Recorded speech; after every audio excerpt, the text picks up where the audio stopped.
para gravar. Bom, gente, nós estamos no nosso segundo dia do workshop gratuito, preparatório para a nossa mentoria. Eu vou aqui de novo falar um pouquinho, né, da questão da mentoria, como eu falei ontem para vocês. Esse workshop é mais do que um workshop para falar da mentoria, a ideia é a gente realmente compartilhar conhecimento, como a gente fez ontem, quem esteve aqui ontem com a gente viu, com o Lázaro, né, o quanto nós quatro estamos disponíveis para esse compartilhamento de conhecimento, no sentido de prepará-los a participar realmente da aplicação da mentoria. A mentoria não é um produto onde você simplesmente faz a inscrição, paga e vai, né? A ideia é, por ser uma mentoria presencial, chancelada pelo Colégio Americano, né? E por estar muito voltada para a prática clínica, né? Porque a gente não tem a ideia de, em 4 dias, ficar matando ninguém de estudar, né? Estudar no sentido de teoria, né? De ficar supervalorizando a questão teórica, mas é fazer com que a teoria vire prática. Então, por essa questão, a gente precisa que a gente tenha uma homogeneidade do conhecimento, claro que nunca vai ser 100%, mas que as pessoas estejam pelo menos no mesmo grau, né, de entendimento no transportivo. Então, não dá para a gente ter uma pessoa que está caindo de paraquedas ali, que não tem vivência no transportiva, porque a gente não vai se ater aos detalhes das bases, né? A gente vai partir de um ponto onde a gente entende que essa pessoa já tem um conhecimento em nutrição esportiva, e como eu coloquei ontem para vocês, a ideia da mentoria é que nós, mentores, temos mais experiência, e não que nós sabemos mais, porque a gente nunca sabe mais do que ninguém, a gente está aprendendo o tempo inteiro, né, Marcelo? A ideia é que com a nossa experiência, a gente dê as mãos para que vocês cometam menos erros na prática clínica, e a gente compartilhe, inclusive, os erros que a gente teve, para que vocês não cometam os mesmos erros que a gente cometeu, né? Então, essa questão de realmente dar as mãos e trazer a nossa experiência com um pouco mais de cuidado, para que vocês não façam, né? Não cometam erros na prática clínica, porque quando a gente fala em performance, a gente está falando de ser o mais exato possível, né, em termos de estratégias nutricionais, para trazer o benefício da performance para aquele paciente, seja durante o treinamento, durante as fases de treinamento, né, seja durante uma competição. Então, errar numa competição, a pessoa treinou um ciclo inteiro, né? Você imagina, você faz uma estratégia que de repente dá uma diarreia na pessoa no meio da competição, ela vai ficar o resto da vida, né?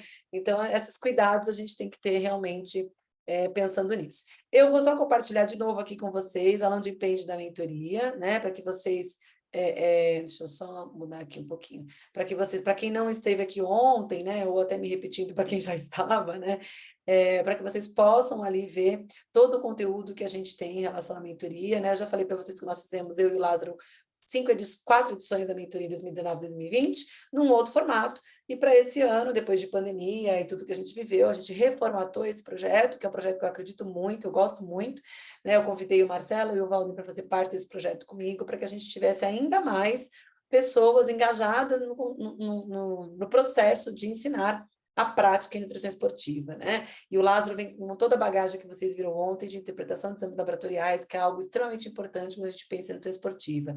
Então, a ideia desse workshop que a gente está aqui hoje, né, é ser realmente uma maneira de prepará-los para a aplicação. E por que isso? Porque a gente teve muitas aplicações de pessoas que bateram na trave, né? Então, o percentual mínimo é 60%, mas eu tenho pessoas que fizeram 45%, 55%, e eu vejo todas as provas, eu vejo todo mundo que se inscreveu, eu vejo todos os erros, e a gente percebe que muitas vezes é uma falta de atenção, até por interpretação ali do conteúdo, na correria, na ansiedade de estar fazendo uma aplicação, a pessoa acaba não chegando ao percentual necessário. Então, a gente resolveu fazer o workshop preparatório, não só como uma forma de divulgar para quem ainda não conhece, mas também de trazer um pouco mais esse conteúdo para a realidade de vocês, e aí trazer uma preparação, nem que seja mínima, né, para que vocês possam fazer a aplicação lá no nosso site, né? Então, aqui tem todos os dados de como vocês fazem a aplicação, tem vídeo meu, tem historinha dos meninos também, tem vídeo das mentorias anteriores, tem aí um spoiler do que vai acontecer, qual que é o nosso propósito, né? E o conteúdo que a gente vai trazer para vocês em termos de conteúdo programático para os 4 dias, tudo que a gente quer abordar nesses 4 dias, né? E muito mais. Os conteúdos de sessões corujões que a gente vai fazer, né? Nem vou contar o que é a sessão corujão, o que acontece nela.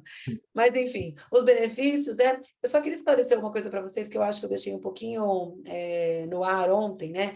A gente deixou um cupom aí de 10% de desconto, né? Que eu resolvi manter até quarta-feira. Mas esse cupom de desconto ele é válido somente para o valor menor, né? Que é o valor esse aqui sem adicional, porque o valor com almoço e hospedagem a gente só repassa, né? O valor do almoço e da hospedagem no hotel. Então, eu tenho muitas pessoas que compraram com hospedagem e almoço, então a gente não consegue dar esse percentual de desconto, né? E o desconto é só no valor menor do investimento. E uma outra coisa importante é que a gente tem aqui para quem as primeiras pessoas que compraram, né, a mentoria, a gente tem uma comunidade, que é a minha comunidade Andréa Naves, que eu estou oferecendo para vocês, que essa mentoria vai ser uma mentoria individual, eu estou acabando de formatar essa comunidade, para que vocês possam ter aí 1 ano de acompanhamento. Eu fiz isso para as outras mentorias também, né?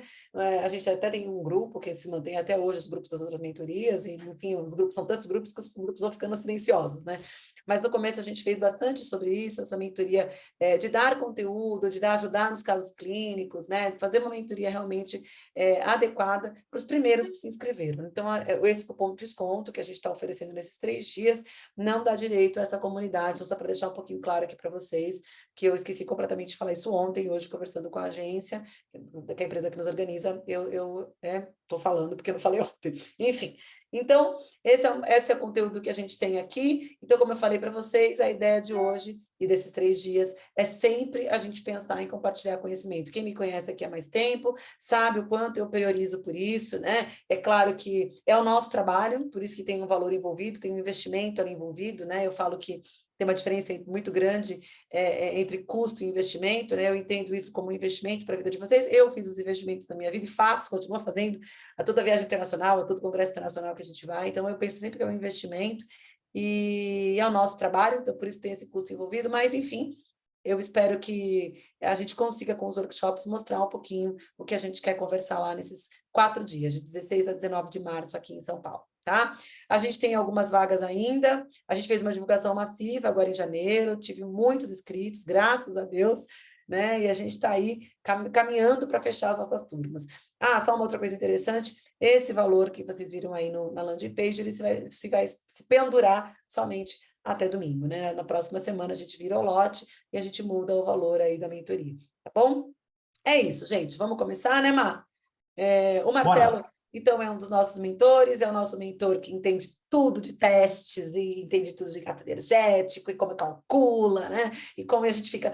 Hoje eu recebi uma mensagem, Marcelo, no Instagram de uma menina assim, né? Andréia, você fala tanto sobre calcular e a dieta junto com o treino, e eu fiz um podcast sobre isso essa semana, né? A dieta com o treino, o que priorizar dos alimentos em cada fase de treino, e entender como gasta. Por que você não monta uma planilha? Eu falei, meu Deus, sabe, porque não dá para montar uma planilha para cada treino que a gente recebe, né? Não existe uma forma de bolo, né? Não existe uma Exatamente. receita de bolo que a gente possa... Que bom que tivesse, né? Se a gente pudesse fazer uma planilha sobre isso, ia ganhar um dinheirão, né?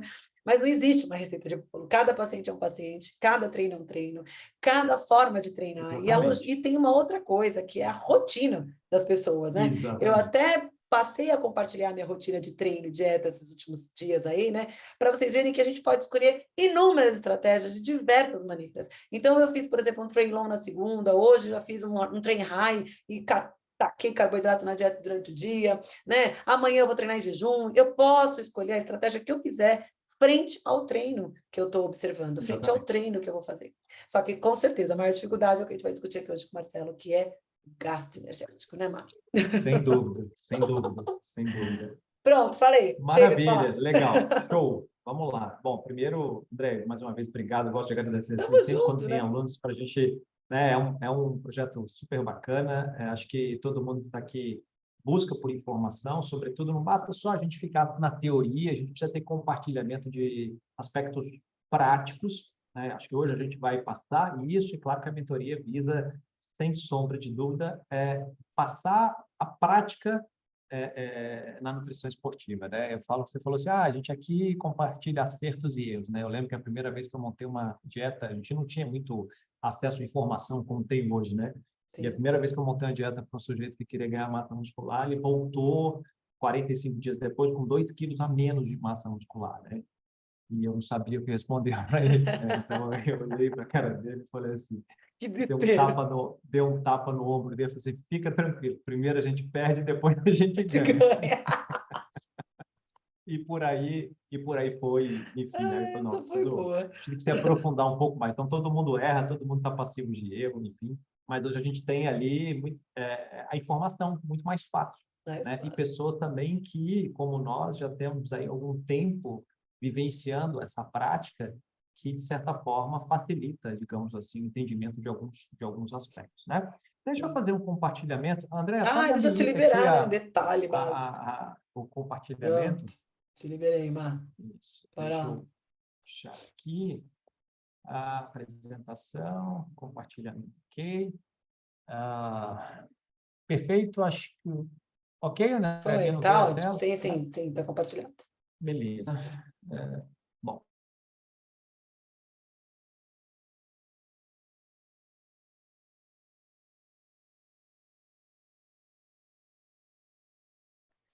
Gente, acho que o Marcelo cai. E... Marcelo, você tá voltei, aí? né? Ah, Voltei? voltou. É porque você mora no Voltei. fim do mundo, né? Não tem internet aí, né? Eu vou falar igual eu falo com o Valden. Imagina. Agora eu estou de volta. Você tá Tô on. on, hein? Só Tá. compartilha. Boa. Tá compartilhando ou não? Eu tô falando. A Não? internet aí é a Manivel, você não tá acreditando em mim. My gosh. Peraí. Não tá. André, não está compartilhando, é isso? Pra mim, não. Não? Pra Então, pera ninguém. lá. Peraí. Deixa eu olhar Não está aqui. compartilhando. Você quer Tá, sair e peraí. entrar de novo? Não, não, deixa eu ver aqui. Por que que você... Porque ele deu um erro inesperado aqui para mim Hum. e me tirou da sala e voltou. Eu vou É, compartilhar de novo, agora sim. beleza? Agora foi. Foi, Má. Ok. Vamos ver se ele não me manda para fora de Embora de novo. novo. É. Pessoal, vamos lá. Quando a gente pensa, né? Eu sempre quando vou falar de nutrição esportiva, né, a gente tem que definir um conceito rápido de nutrição esportiva, que é o que é nutrição esportiva? O que é suplementar no esporte, nutrir no esporte, né? Eu sempre digo que é ofertar uma carga de nutrientes que, por sua vez, vai mexer em alguma variável de treinamento, né? E, com certeza, a variável de treinamento que a gente mexe nesse atleta quando a gente oferta energia é justamente a tolerância ao esforço. Nós queremos atletas mais tolerantes ao esforço para que tenhamos adaptações mais significativas. E dentro desse contexto na criação de um atleta, a gente sempre vai olhar para alguns aspectos importantes. Acho que o aspecto genético, sem sombra de dúvida, é um pilar quando a gente olha a construção de um atleta de ponta. O segundo, não adianta ter genética se ele não tiver o recurso ergogênico mecânico, que é justamente o treinamento. Então, há necessidade de se treinar e em treinamento você precisa de recuperar. Então, o recurso ergogênico mecânico, que é o segundo pilar, ele se baseia em treinamento e recuperação. O terceiro é o recurso ergogênico psicológico, Ô, né? Má, Que é... você tá Oi. passando slide? Porque não tá mudando. Não, não mudou. Ah, Não tá mudei bom. ainda. Estamos só Então vai. fazendo Meu uma Deus. introdução. Tá bom, desculpa. Né? Não, tranquilo.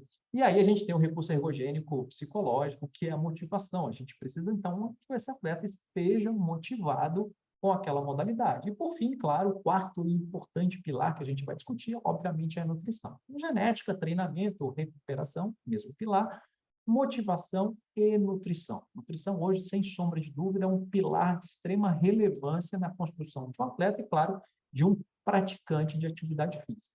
Então, veja, quando nós entendemos que a nutrição é um pilar na construção desse atleta, claro que, num primeiro momento, a gente tem que entender como que a gente modifica a composição corporal do indivíduo, ou mesmo como que a gente torna esse indivíduo mais tolerante ao esforço frente à nutrição, à suplementação esportiva.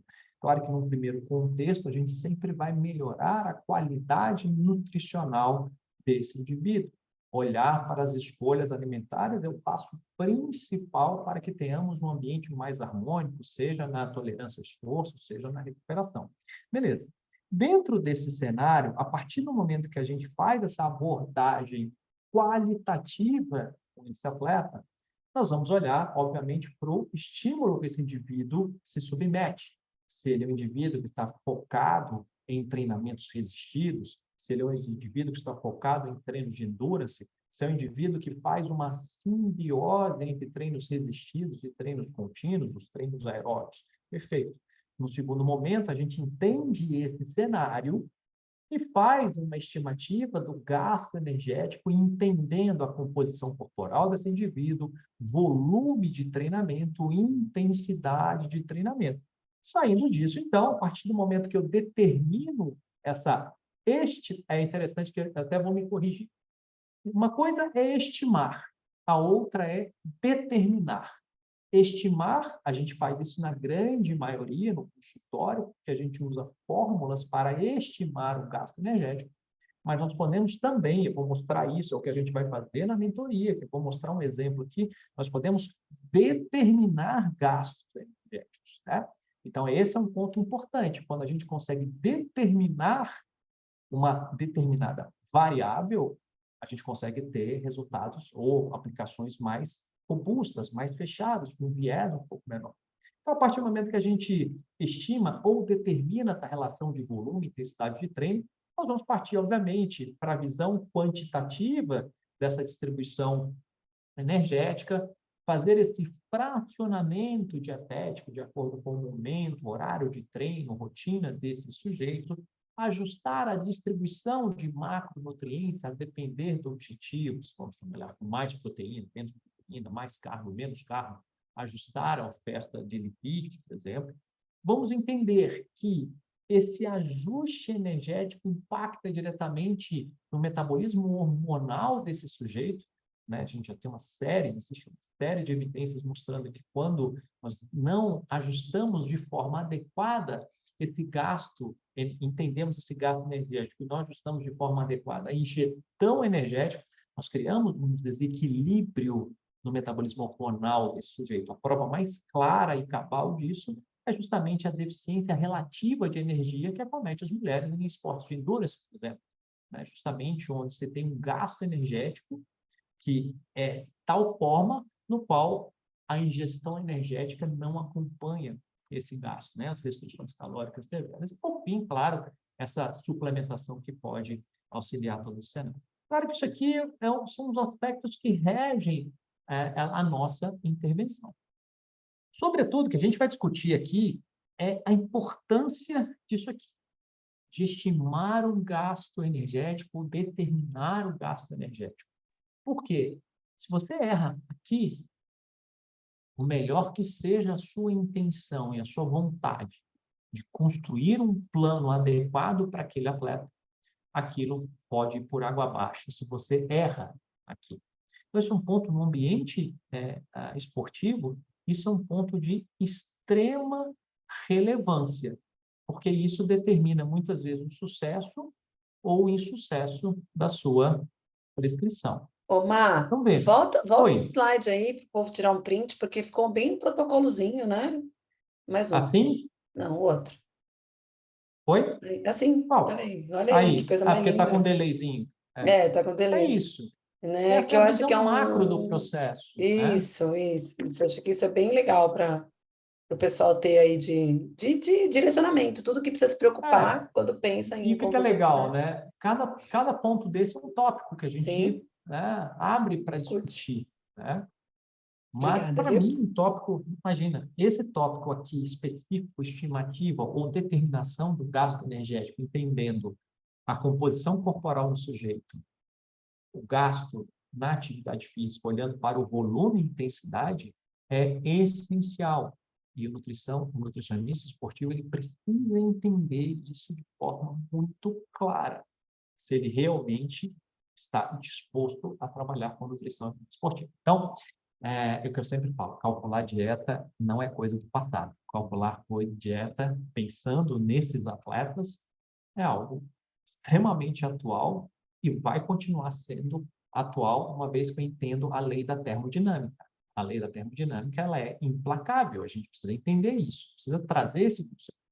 Então, quando a gente olha inicialmente esse gasto energético, nós vamos olhar, claro, para os compartimentos ou para os mecanismos que determinam esse gasto energético do indivíduo. E, claro, esse gasto energético começa com a taxa metabólica basal, ou taxa metabólica de repouso, que corresponde a 60% a 75% do gasto energético do indivíduo.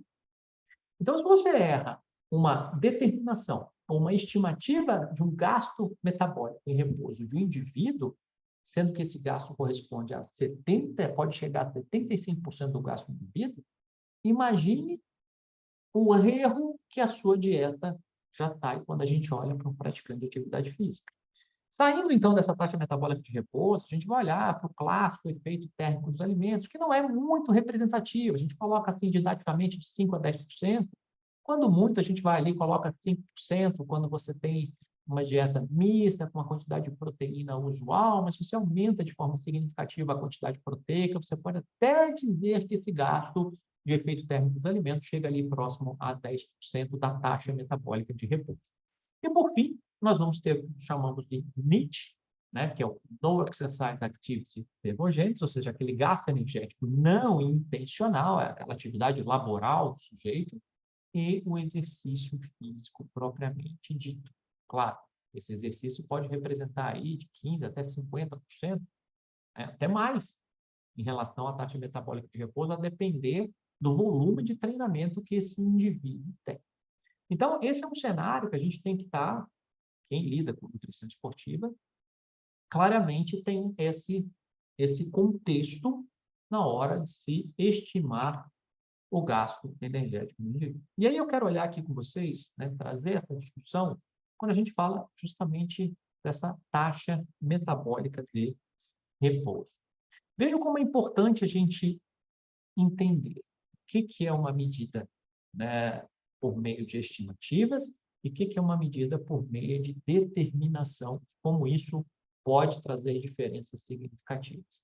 Vamos olhar aqui, esse é um resultado de uma calorimetria, ok? Calorimetria que nós vamos estar fazendo Omar, isso. desculpa Oi, te interromper, pode mas interromper sempre que possível. tem uma pergunta de uma pessoa que quer fazer por áudio. Antes de você começar a falar do caso, eu acho que é interessante a pessoa perguntar quem é? Ah, legal. JV Perfeito, aparece aqui para mim. perfeito. Vamos lá. Pode falar. Quem é o Professor, JV? tá escutando? Sim, Tamo. perfeitamente. Professor, eu não sei se você já ouviu falar sobre a Isaac, né? Eu acho que não sei se a Andrea também. Sim, já. Mas aí a gente tem algumas padronizações de medidas, né? E também a gente correlaciona com as equações de predição de gasto energético, né? Perfeito. E aí, assim, infelizmente, os aplicativos Dietbox, WebDiet, eles não disponibilizam todas as fórmulas, nem mesmo a Isaac, né? Então a gente às vezes fica preso a fazer no Excel, mas às vezes acaba errando por conta que a gente não é muito treinado para fazer tudo no Excel, né? E aí eu queria saber se uma fórmula específica, né, tirando a de Königin, ou se eu posso utilizar outras para ser o mais assertivo possível. Porque às vezes a gente usa uma fórmula e fica se baseando, né? Por exemplo, deu 2.500 e aí eu vi que meu paciente engordou, mas ele quer emagrecer. É claro que eu vou diminuir. Então, fica nesse meio termo. Tem alguma fórmula, algum site, algum lugar específico que a gente possa encontrar essa variedade de fórmula ou não? Ou você se baseia mais pela calorimetria, né? Eu falo porque nem todo mundo tem A essa calorimetria. disponibilidade, né, bala? Da Calorimetria. Calorimetria. calorimetria. Entendemos. Aham. Como é que é teu nome? João Vitor. João Vitor. João? JV, eu falei, Então, pode ser várias coisas, né? João Vitor. JV, exatamente, né? João Ah, Vitor. João, a tua pergunta é extremamente pertinente. Toda vez que a gente lida com fórmulas, são estimativas, né? Então, quando a gente fala dessas estimativas, ela tem margem de erro, sobretudo quando você coloca fórmulas que estão mais aproximadas do contexto daquele indivíduo, você minimiza essa margem de erro. Então, por exemplo, você falou Königin. Königin é uma fórmula muito interessante. Por quê? É uma fórmula que ela leva em consideração o peso de ossos, músculos e vísceras. Ela leva em consideração o peso magro. Então, você tem variações de Königin, olhar que a gente pode aplicar para pacientes que são praticantes de atividade física, e tem uma fórmula de Königin que ela superestima um pouquinho mais o gasto de energia quando a gente olha para atletas. A gente tem fórmulas de Tinsley, que teoricamente é a fórmula que está sido colocada mais próxima dentro de resultados próximos da calorimetria, que por sua vez nos trazem uma margem de erro um pouco menor. Eu diria para você que quando a gente fala de atletas, Königin e Tinsley são as fórmulas mais próximas para minimizar a margem de erro. Todavia, João, vou mostrar aqui justamente que mesmo usando fórmulas como Tinsley e usando fórmulas como Königin, nós podemos nos surpreender muitas vezes com resultados que são fora dos padrões quando a gente fala de atletas. Então, no geral, as fórmulas são essas. A questão é se elas se adequam ou não para esse indivíduo. Quando você tem uma calorimetria, e aí a gente tem que estar falando o seguinte, nós vamos olhar para fórmulas que estimam e que minimizam a margem de erro. Todas as vezes são fórmulas que trabalham com peso magro, né? Mas que são passíveis de erro também. Então, se eu quero Professor, mais precisão, a calorimetria sempre vai ter uma ferramenta padrão ouro. Pode falar, João. Mas mas só ia assim, falar uma coisa antes, Má, desculpa. É mais ou menos o que a gente faz com composição corporal, né? A gente tem as fórmulas que estimam e a gente tem a densometria óssea, que seria o padrão, né, padrão ouro, para avaliar a composição Exatamente, corporal. É exatamente, mais ou menos essa relação que a gente faz. Sempre vai ter erro quando for fórmula, exatamente. né? Desculpa, João, pode Sempre. falar. Pode falar, João. então eu posso estar correto em estar utilizando essas fórmulas, por mais que elas não sejam o mais assertivas possível, mas eu tenho um parâmetro de base, né? Porque assim fica, no curso a gente aprende várias, né, várias fórmulas e tudo isso, mas às vezes fica inviável porque você vai perder uma boa parte do tempo fazendo muitas fórmulas que às vezes você nem usa, né? Escolhendo Então, a fórmula, inclusive, né? exatamente. É, E às vezes demora demais. sim, Então, é melhor ter um parâmetro de base, né? Isso, como essas que já têm existentes. Porque Sem dúvida. até mesmo você fazendo com muitas fórmulas, você vê que às vezes, vamos dizer que você vai utilizar para um atleta, dá uma discrepância pequena de 100 calorias, 150 calorias, Isso aí você aí. vai fazer os METs, né? Aí já vai subindo tudo. E eu utilizo da mesma forma que o professor está utilizando aqui, né? Dos 5, dos 10%. Então, eu posso dizer que eu estou correto, né? Tendo um parâmetro de base para as Ah, fórmulas mais básicas, né? sem sim, dúvida, sim. sem dúvida. É isso aí, é isso aí. Porque você imagina na É, rotina de consultório, João, quanto é difícil você pegar, você vai pegar uma fórmula para cada paciente que entra no teu consultório também? Que loucura que não vai ser isso.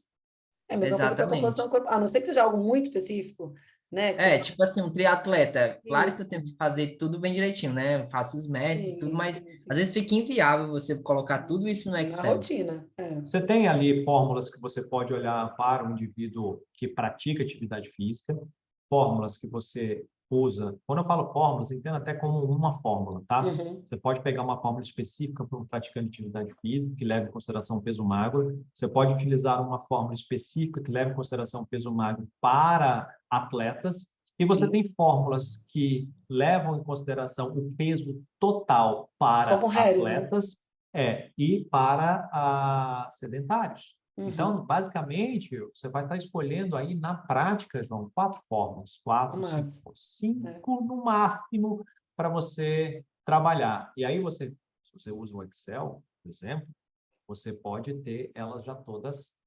catalogadas. Você A vai gente jogar, você conta vai o ver segredo, qual Marcelo? delas. Hã? A gente conta o presente da Eu acho que, mentoria eu acho que pode, eu acho que é um presentaço, né? Mas eu na acho que mentoria. pode contar, eu acho que é É. bem-vindo essa informação, André. Então, A gente está organizando um material desse, João, na mentoria, né? Para que facilite a vida de quem vai atender lá com a gente nesses 4 dias, né? Então, a ideia é a gente também ajudá-los a criar suas próprias, a gente tem as nossas ferramentas, né? E criarem as suas próprias ferramentas de atendimento clínico, né? Porque exatamente. essa é a ideia de facilitar. Porque você imagina, né? Dentro de uma rotina de 1 hora e meia, 2 de consultório, de atendimento com o paciente, Tem que ganhar vira uma tempo. loucura, tem que ganhar tempo. Porque você tem que avaliar a composição corporal, o gasto energético, né? Fazer a interpretação dos exames laboratoriais, ainda fazer a conduta fisioterápica e suplementar, Exatamente. Tá né? certo. Obrigado. De Certo, nada, João, querido. imagina. Fique à vontade para participar. Então, já dentro dessa discussão que o João colocou, a gente olha isso aqui é um resultado de uma calorimetria, indivíduo, 40 anos, né, gênero masculino, 1,78 m, pesando 86 quilos. Se você olha uma Harris Benedict olhando para esse sujeito, nós temos uma estimativa de 1.869 calorias. Ao se aplicar aqui a calorimetria, a gente entende que a taxa metabólica basal desse sujeito, a taxa metabólica em repouso, consome 3,77 mililitros de oxigênio por quilograma por minuto, né? Nos dando aqui, então, um gasto de 2.246 calorias. Eu diria ali 377 calorias a mais do que a estimativa. Então, aqui houve uma determinação, né, do gasto energético em repouso desse sujeito. Quando você fala assim, o gasto para mais pode ser interessante numa perspectiva de emagrecimento, e se é um gasto para mais que não passa de 20% dessa estimativa, nós vamos dizer que esse indivíduo, ele é um indivíduo normometabólico, né? Ou seja, quando esse gasto determinado ele não passa de 20% dessa estimativa, nós dizemos, então, que ele é normo. Se ele é normo, se passa de 20%, ele é hipermetabólico, se está abaixo de 20%, ele é hipometabólico. Vocês vão entender exatamente o que eu estou falando nos próximos slides. Veja aqui um exemplo de uma outra calorimetria, ok? Nós temos aqui um gasto de 1.670 calorias por dia. É uma paciente de gênero feminino, 31 anos, 65 quilos, 1,61 m, treina 5 vezes por semana. Ela tem um gasto de 1,2 calorias por minuto, 1.670. Aí você fala assim, tá, vamos olhar. Então, essa é uma paciente praticante de atividade física. Eu olhei a fórmula de Cunningham para fazer uma comparação entre determinação e estimativa. Então, nós vamos olhar aqui que essa paciente teria, numa estimativa, um gasto de 1.543 calorias e uma determinação pela calorimetria de 1.670 calorias. Uma diferença entre expectativa e realizada, uma medida direta, de 8,2%. Ou seja, é uma paciente normometabólica. Então, aqui pegando o gancho do João, nós vamos entender o seguinte: se ele usar a fórmula, está tudo certo. A fórmula se encaixou perfeitamente ao resultado da calorimetria. Aqui foi usado um Cunningham, usando em consideração o peso magro, praticante de atividade física. Perfeito. A tua dieta sai com uma margem de erro que praticamente não existe, muito pequena. Um paciente normometabólico. Perfeito. Esse é um cenário que sim ocorre com frequência em praticantes de atividade física, mas quando a gente fala de atletas, vamos entender que esse cenário muitas vezes não ocorre dessa forma. Olha só, vamos agora um outro extremo antes de falar do atleta. Oi. Antes de entrar nesse outro caso, a Rê Campelo está perguntando se para atleta adolescente se mantém o mesmo raciocínio das fórmulas ou se tem alguma fórmula específica. Não, atleta adolescente, como você vai corrigir pelo peso magro desse atleta, quando você pensa nas fórmulas, você pode aplicar a mesma fórmula, sem problema algum, tá? Porque não leva em consideração a idade, né? Quando você tem uma fórmula que leva em consideração a idade... Tem uma que eu acho que é Ostendorf, se não me falha a memória, que leva em consideração a idade, tá? Mas as usuais para atleta pode considerar o peso magro, tá? As fórmulas normais. Beleza. Você vai me interrompendo que eu não estou olhando o chat. Está comigo, eu te conheço. Tá? Pode. Aqui não é aquele fluidez de palestra. Eu sei. Então a gente vai batendo papo e vai parando. Vamos um extremo aqui, né? Paciente, gênero feminino, 44 anos, 1,69 m, já dá para ver que é uma paciente com sobrepeso, 114 quilos, equação de Harris-Benedict, 1.852 calorias. Perfeito? Olha como o gasto metabólico dela é baixo, em repouso, 1,23 mililitros por quilograma por minuto. Isso aqui a gente entende como MET. Um MET, no geral, um equivalente metabólico de tarefa me dá 3,5 mililitros de oxigênio por quilograma por minuto. Né? Você vê que o paciente anterior tinha 3,77. Essa aqui tem 1,23. É uma paciente que, na determinação do gasto, ela tem 965 calorias de taxa metabólica em repouso. Ela tem um gasto de 887 calorias a menos do que aquela estimativa. Ou seja, ela é uma paciente hipometabólica. Hipometabólica. Então, por melhor que seja a sua intenção em usar a melhor fórmula encaixada para essa paciente, a tua dieta já vai sair com uma margem de erro brutal. Omar, deixa eu fazer uma dentro aqui. Imagina você tem uma paciente com, né, você calculou para Harris-Benedict e, na verdade, você não tem a calorimetria, tá? E aí, ela quer emagrecer. Aí a gente vai e faz uma dieta de restrição calórica e bota a pessoinha em umas 1.200, 1.300 calorias. Ela vai emagrecer? Difícil, né? Difícil. E aqui hoje, pessoal, além desse raciocínio que a Andrea está colocando, com certeza ela não vai ter sucesso no emagrecimento, vai dizer que dieta não Não funciona. funciona? Nós vamos fazer uma analogia muito importante aqui hoje sobre massa muscular e condicionamento aeróbico, né? E quebrar muitas vezes um paradigma que a gente mesmo leva adiante sempre quando a gente fala de gasto metabólico basal, ou gasto metabólico repouso e massa muscular, tá? Mas vamos seguir o raciocínio. Olha só, um outro exemplo. Paciente, olha, já uma idade maior, 67 anos, 93 quilos, 1,67 m, treina 6 vezes por semana, segundo ele relata. Gasto metabólico na calorimetria desse indivíduo, 1.127 calorias por dia, 0,8 calorias por minuto. Ok? Expectativa, 2.065 calorias. Determinação, 1.127 calorias. Diferença de expectativa é um paciente hipometabólico, ele está de 20% para baixo, ele tem menos 45,4% de gasto quando comparado à expectativa de uma fórmula. Eu sempre gosto de fazer essa conta de correlacionar determinação e expectativa para entender esse paciente num cenário para dizer para ele, olha, você é um paciente normometabólico, você é um paciente hipometabólico, ou você é um paciente que tende a ser, por exemplo, hipermetabólico. Então, esse é um sujeito que, se você não olha isso, dificilmente ele vai ter sucesso no seu plano, porque a recomendação aqui é fazer uma restrição calórica, mas, sobretudo, potencializar adaptações do organismo desse sujeito que ele veio aumentar o gasto em repouso dele. Adaptações podem ser a melhora da massa muscular, claro, que podem ser a melhora do condicionamento cardiorrespiratório. Porque não dá para se fazer uma restrição brutal num sujeito que tem 1.127 calorias de basal. Você vai fazer uma dieta de 800 para ele? De 700? Ela não consegue seguir uma dieta dessa. Você tem que potencializar o gasto. Potencializar a eficiência desse indivíduo em fazer com que o músculo utilize o oxigênio. Porque o que é o gasto metabólico? É mililitros de oxigênio por quilograma por minuto. Então, eu preciso fazer com que esses músculos utilizem mais esse oxigênio.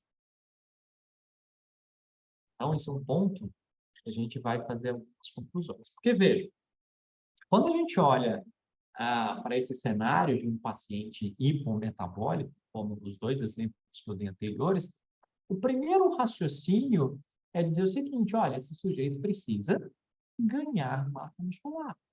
Né? No geral, você fala assim, o que a literatura mostra? 1 quilo de gordura me dá aproximadamente 6 calorias de gasto. 1 quilo de massa muscular me dá uma variedade de 15 a 30 calorias por quilograma por dia. Tu pensa assim, quer dizer, então, vamos na melhor das hipóteses, que se esse indivíduo ganhar, considerando que 1 quilo me dá 30 calorias, quer dizer, então, que 10 quilos de massa muscular vai me dar 300 calorias a mais? Onde que o indivíduo desse vai ganhar 10 quilos de massa muscular? Me fale alguém que ganhe 10 quilos de massa muscular. Vamos lá, na realidade, não estou falando do indivíduo que Tem vem numa drogas. progressão. Exatamente. Vocês entendem? Eles falam assim, você precisa ganhar massa muscular para aumentar a sua taxa metabólica de repouso. Tá, vamos lá. Qual é a média de ganho de massa muscular que a gente tem no consultório? Na melhor das hipóteses, 2, 3 2. quilos. Eu não tô... Exatamente. Eu não estou aqui falando um cenário do indivíduo focado no culturismo, que chega a ter ganhos significativos, muitas vezes. Eu não estou discutindo. Aquele cara que está batendo no nosso consultório. Em termos, esse peso a mais de massa muscular, em termos representativos de gasto, não é tão significativo. Essa relação direta de peso muscular e gasto metabólico. Entendem isso? Então, a gente tem que desconectar isso, entender. Sim, precisamos melhorar a saúde muscular desse indivíduo, para que esse músculo se torne mais eficiente em utilizar o oxigênio. Então, sim, eu vou usar uma frase que a André fala. Podemos perder tudo na vida, menos massa muscular. Não é isso, André? Mas nós precisamos de músculos eficientes. E Que músculos... funcionam, né? Isso, e atenção. Eu vou falar o que o Marcelo fala, músculos delgados que funcionam. Músculos delgados e eficientes. Não adianta, né? Se você acha que um músculo hipertrofiado é um músculo necessariamente muito eficiente, ou, ao contrário, dizer que o músculo delgado não é um músculo eficiente, ledo engano.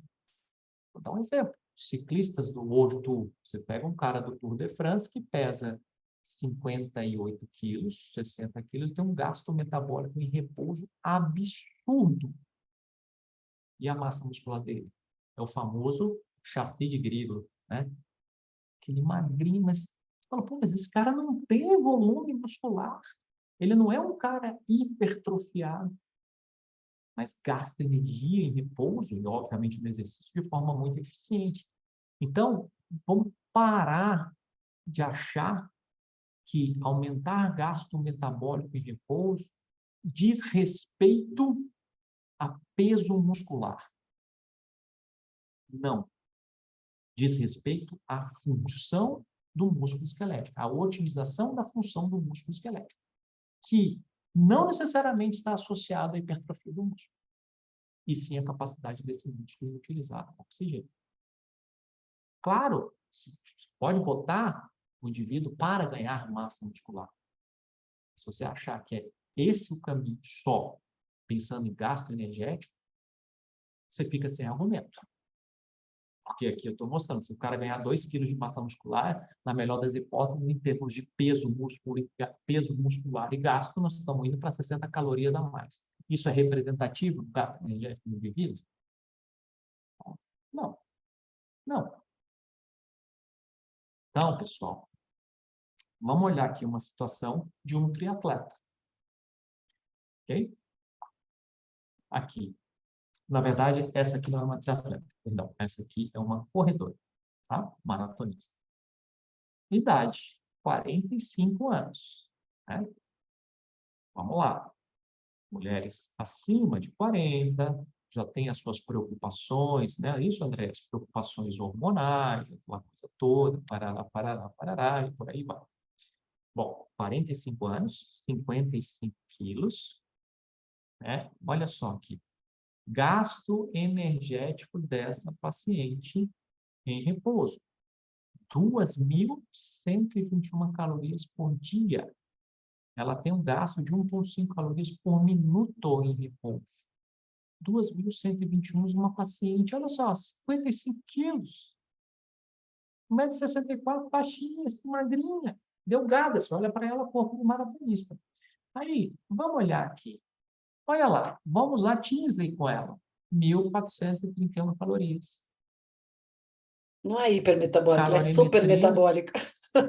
calorimetria dela, 2.121. Muito Hipermetabólica, eficiente, muito eficiente. 48,3% acima da expectativa, magra, fina, músculos delgados, mas extremamente eficientes.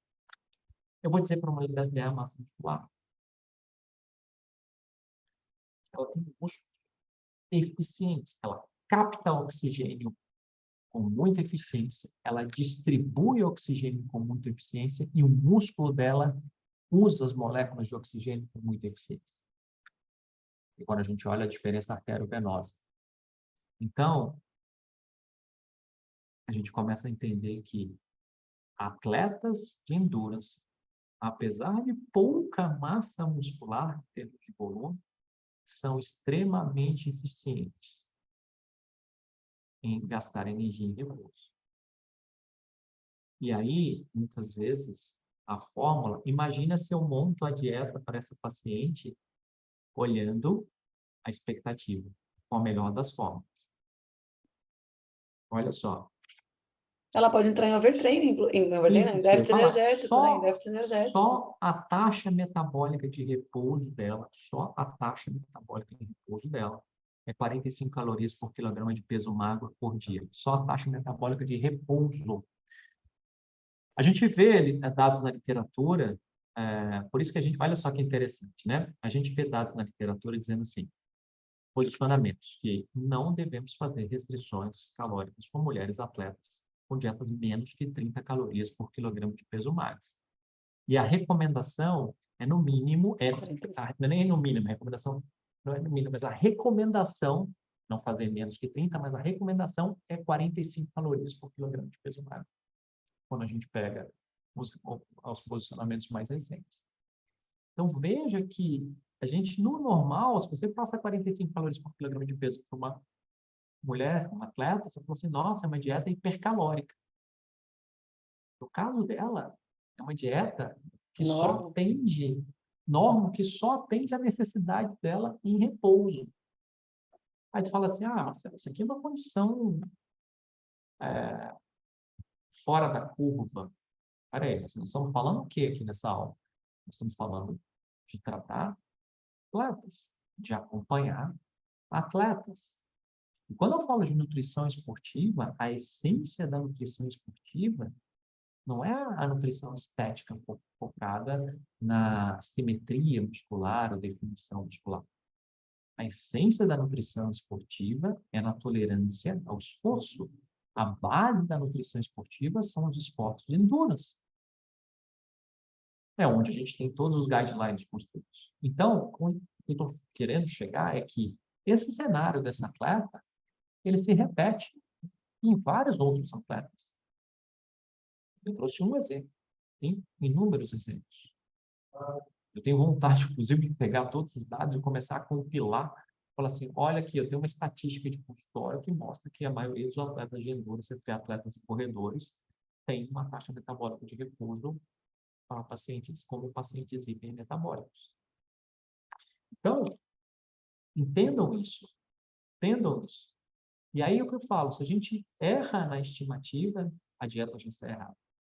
E veja a importância da determinação. Muito bem. Entendendo já esse gasto basal bem feito, eu vou para o treino. Alguém falou alguma coisa? Perdão, entrou um áudio aqui. Não Foi sei eu se sem querer, Mar, foi eu, desculpa. tá, beleza. Ok, eu estou abrindo o chat aqui. A Renata pediu para eu falar um pouco mais alto. Pessoal, estou falando baixo, me avisa que eu É que falo você é alto. muito Lorde, entendeu? Você é muito calmo, Lorde. De nós Mas todos, você é o mais posso, calmo. eu posso subir o volume aqui. E eu estava escutando Eu tô o tentando... Valdir falando aqui comigo ao mesmo tempo com você, desculpa. Mas eu posso falar mais alto. Não tem problema. Será que é meu som aqui, minha captação de som? Porque até que eu Ou não estou talvez o falando computador dela também, pode ser eu não que estou realmente... falando tão baixo. Até Vai com fé, vai muito com alto eu fé. falo. Então, bora. Então, entendam isso como algo extremamente delicado quando a gente fala no seu esportivo. Então, saindo desse cálculo do gasto metabólico de repouso, a gente olha para o treino. E no treino, pensando no atleta, a melhor forma de trabalhar, e o João já levantou isso aqui no início, é nós falarmos dos equivalentes metabólicos de tarefa, dos METs. E esse MET, ele é baseado justamente nesse consumo de oxigênio que a gente estava discutindo anteriormente, onde um MET diz respeito ao consumo de oxigênio que eu tenho em repouso. 3,5 mililitros de oxigênio por quilograma por minuto. E é a partir desses MET, desse consumo de oxigênio do repouso, e ele vai incrementando à medida que eu faço o exercício físico, que eu vou determinar quantos MET eu gerei a partir do repouso. 1, 2, 3, 4, 5, 6. Considerando que esse indivíduo tem um MET padrão de 3,5 mililitros de oxigênio por quilograma por minuto. O que, na prática, quando a gente fala de atleta, nem sempre ocorre isso. Por quê? Por que é um parâmetro interessante? Porque para cada litro de oxigênio, nós temos 5 calorias oxidadas. Então, claro, se você faz essa conta, quantos metros ele gasta ali naquela atividade física, você vai ter uma estimativa mais precisa do gasto energético desse indivíduo no treinamento do que simplesmente falar que ele gasta 1,2, 1,4, 1,6. Nós estamos falando aqui de atleta, beleza? Estou focando em atleta. Estou falando necessariamente do praticante de atividade física, do wellness, tá? Estou falando do cara focado em desempenho. Esse é o foco. Bom, e aí, para a gente entender isso?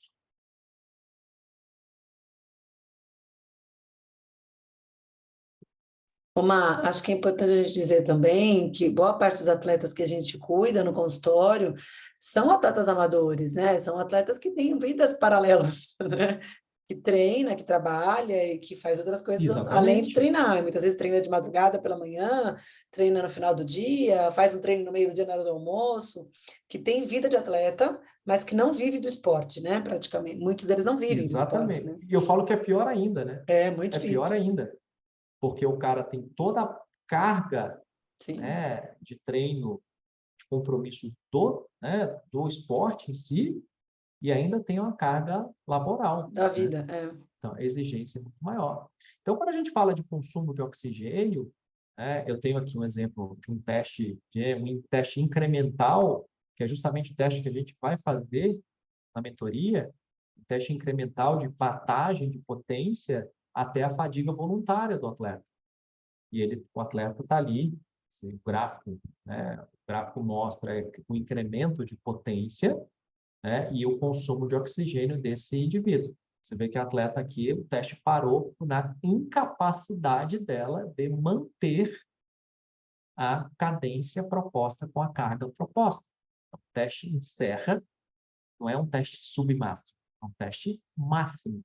E como essa atleta ela está constantemente com o consumo de oxigênio sendo captado, eu consigo avaliar exatamente quantos litros de oxigênio ela consome naquele determinado momento, naquela faixa de treinamento. Então, a gente consegue ter uma precisão maior nisso. Isso aqui só trouxe um exemplo para mostrar para vocês. Então, vejam aqui, eu tenho o gráfico, a linha. Pessoal, eu estou aqui ainda ou foi derrubado? Tá aqui, Mar. Tá bom, beleza. Não, porque apareceu uma mensagem para mim, congelou, aqui eu achei que tivesse Não, sido você está derrubado. aqui. Então, olha só, a gente tem aqui a linha azul, que é o VO2. Então, aqui é um teste incremental. A partir do momento dessa linhazinha vermelha, onde fica esse vermelhinho mais claro, o teste se iniciou. Aqui no minuto, 350 segundos aproximadamente. Então, notem que à medida que a carga de treinamento vai aumentando, o VO2 vai aumentando. O VO2 é o consumo de oxigênio, esse consumo de oxigênio vai aumentando. A linha verde é o batimento cardíaco, então, obviamente, o batimento cardíaco vai aumentando, e nós vamos observar que o gasto calórico vai aumentando. E isso é interessante a gente entender que esse gasto calórico, ele vai me dar exatamente, ele é me dado nesse momento de acordo com o consumo de oxigênio que essa atleta está tendo. Por quê? Nós entendemos que para cada litro de oxigênio consumido são 5 calorias. O que o teste vai me dar é exatamente essa litragem de consumo de oxigênio nesse momento. Então, eu tenho uma precisão enorme para entender o gasto energético que essa atleta tem. E é justamente isso que nós vamos olhar na mentoria. Entendeu esse cenário realmente de um atleta de ponta. Então, olha que interessante aqui. Uma outra perspectiva, até para a gente pensar na prescrição nutricional. Eu não trouxe gráfico de zonas aqui, mas para vocês entenderem. Essa linha verde, ela diz respeito aos watts.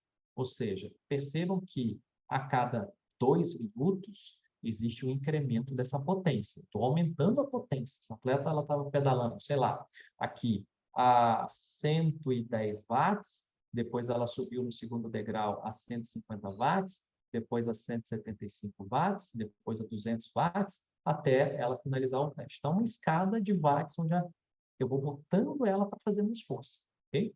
Percebam aqui a linha rosa, o batimento cardíaco vai subindo à medida que essa potência, que é a linha verde, vai subir. E atenção, a linha amarela é a relação de oxidação de gordura, e a linha roxa é a relação de oxidação de carboidratos. As zonas de treinamento são construídas em meio a essa faixa que vem justamente do início do teste, aqui com 350 segundos, até o final do teste. Então, notem o quê? Que à medida que a intensidade vai subindo, linha verde está subindo, linha rosa está subindo, a linha roxa, que é o consumo, a contribuição de carboidratos, vai subindo. E a gente percebe claramente que, num determinado ponto em diante, a dominância na contribuição de carboidratos para esse gasto energético que ela está gerando. E isso é interessante que, dentro desse cenário, a gente consegue determinar as zonas de treinamento. Zona 1 de treinamento vai de tanto de batimento a tanto de batimento. Zona 2, de tanto a tanto. E eu consigo entender, nessa faixa de batimento, qual é a magnitude de oxidação de substratos. E aí a gente começa a mostrar para o atleta, pessoal, a importância do consumo de carboidratos. Porque a gente começa a ver o incremento da contribuição de carboidratos à medida que o esforço aumenta. E a linha amarela é a contribuição de lipídios. Observe que à medida que a intensidade vai aumentando, a cinética de contribuição de lipídios vai diminuindo. Então, isso é performance. Como é que eu vou fazer um atleta rodar em intensidades mais altas ou sustentar o esforço por mais tempo sem ter um aporte energético adequado? Em carboidratos, se ele está numa faixa, por exemplo, que a demanda de carboidratos é maior. Então, é isso que a gente vai entender. Essa é a perspectiva da mentoria. Botar isso em prática. Fazer isso em loco. Botar o atleta na nossa frente e fazer essa leitura. E extrair essa leitura e colocar isso num plano nutricional. O João Vitor quer Pode perguntar, falar. desculpa te interromper. Pode falar.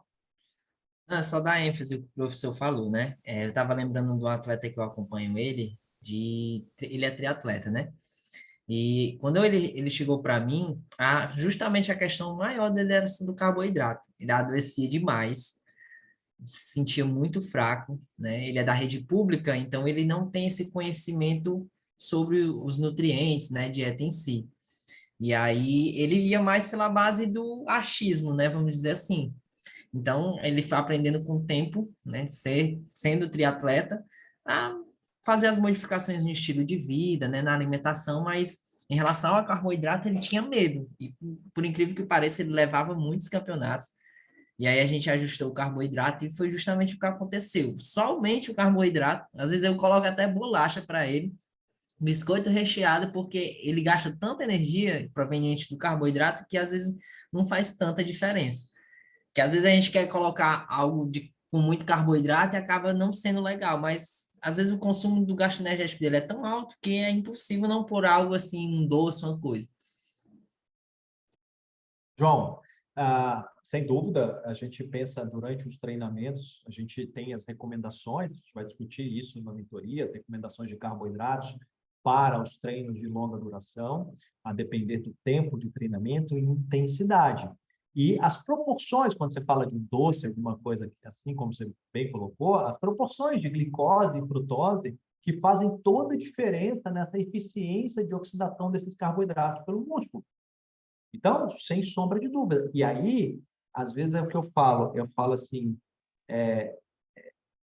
às vezes a gente suja a dieta do indivíduo durante os treinos e limpa a dieta fora dos treinos.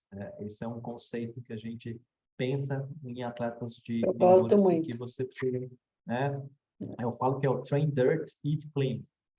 Treine sujo e coma limpo, sabe? Então, assim, no treino, realmente, a gente precisa performar.